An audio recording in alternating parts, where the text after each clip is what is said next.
People quite often ask me what's my favorite killer app that I've built with Google Apps Script, and I don't think there's one killer app, but I find within our organization we're using AppScript every day, making little improvements to what we do, and over time that's made a huge impact on what we do as an organization and the time that we spend doing stuff.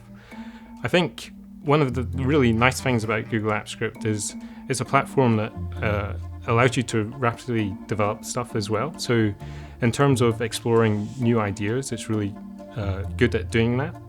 So for example, one of the areas I'm really interested in is building conversational interfaces.